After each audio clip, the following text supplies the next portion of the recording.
இந்த நாளிலே தேன்கனி கோட்டை பகுதியிலே நிற்பதற்கு தேவனாய் கர்த்தர் செய்த உதவிக்காக என் பரிசுத்தமுள்ள தேவனாய் கர்த்தரை அடியான் சோத்திரிக்கிறேன். எசேக்கியேல் தீர்க்கதரிசி புஸ்தகம் 18ஆம் அதிகாரம் 30 சொல்கிறது, ஆகையால் இஸ்ரவேல் வம்சத்தாரே, நான் உங்களில் அவனும் வழிகளுக்கு தக்கதாக நியாய தீர்ப்பேன் என்று கர்த்தராய் ஆண்டவர் சொல்லுகிறார். நீங்கள் மனம் திரும்புங்கள், உங்களுடைய எல்லா மீறுதல்களை விட்டு திரும்புங்கள், அப்பொழுது அக்கிரமம் உங்கள் கேட்டுக்கு காரணமாய் இருப்பதில்லை.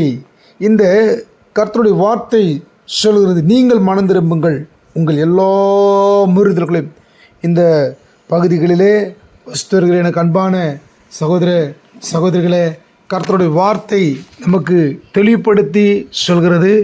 இந்த பகுதி மக்கள், கிருஷ்ணகிரி மாவட்ட பக்கத்தில் வசிக்கிற ஒவ்வொரு மக்களும் ரொம்ப நல்லவர்கள், தேவனை கனப்படுத்தக்கூடியவர்கள் என்பதை அறிந்திருக்கிறேன்.